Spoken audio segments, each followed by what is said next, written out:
સતતનો ખેલ ચાલી રહ્યો છે। તમારી આંખોમાં જોર થઈ રહ્યો છે। આંખોની સામે નવરંગપુરાના સ્ટેડિયમ નજીક પણ મૂકવામાં આવ્યું છે એક્યુઆઈ મશીન અને અમે એની પડતાલ કરી તો અમારા કેમેરામાં પણ કંઈક આવા દ્રશ્યો કેદ થયા।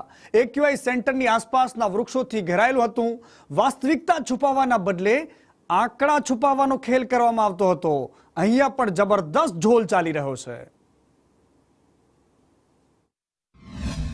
હવાનું પ્રદૂષણ સતત વધી રહ્યું હતું અને અમદાવાદ શહેર પણ તે બાબતને લઈને હરકતમાં આવ્યું હતું।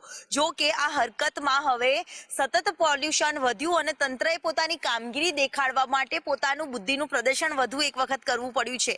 આવું વધુ એક વખત એટલા માટે કહેવું પડી રહ્યું છે કે સંદેશ ન્યૂઝ હાલ અલગ અલગ વિસ્તારોમાં રિયાલિટી ચેક કરી રહ્યું છે કે જ્યાં સફર એર મશીનરી મૂકવામાં આવી છે અને જ્યાં પ્રદૂષણની માત્રા માપી શકાય કે અહીંયા પ્રદૂષણ કેટલું બતાવવામાં આવી રહ્યું છે અને પ્રદૂષણ કંટ્રોલ કરી શકાય તેવા ઉદ્દેશ્ય સાથે। પરંતુ અહીંયા તો છેતરપિંડી કોની સાથે, જનતા સાથે જ ક્યાંક કરવામાં આવતી હોય તેમ કહીએ તો કોઈ નવાઈ નથી।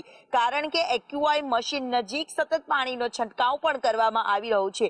ગાર્ડનોમાં વૃક્ષોની વચ્ચે આ એક્યુઆઈ મશીનરીઓ મૂકવામાં આવી રહ્યા છે। એટલે કે હવે વાસ્તવિકતા સ્વીકારવાના બદલે આંકડા છુપાવવાનો પેત્રો પ્રશાસન દ્વારા કરવામાં આવતો હોય તેમ કહીએ તો કોઈ નવાઈ નથી। કારણ કે શહેરની અંદર આવેલા વિવિધ વિસ્તારો કે જ્યાં ઝેરી વાયુ પ્રદૂષણ ફેલાઈ રહ્યા છે। સામાન્ય દિવસોમાં એક્યુઆઈ જોતા હતા ત્યારે મોટી સંખ્યામાં 300 ને પાર એક્યુઆઈ નોંધાતા હતા અને એ જ આંકડાને છુપાવવાના બદલે હવે પ્રશાસન દ્વારા એક્યુઆઈ મશીનરી તો લગાવવામાં આવી। કેટલાક ગાર્ડનો આવેલા છે ત્યાં પાણીનો છંટકાવ કરવામાં આવે છે જેને લઈને પ્રદૂષણની માત્રા સતત વધે નહીં એ પ્રકારનો એક આંકડા છુપાવવાનો આ પેત્રો હવે નવો નુસ્ખો પ્રશાસન દ્વારા અપનાવવામાં આવી રહ્યો છે।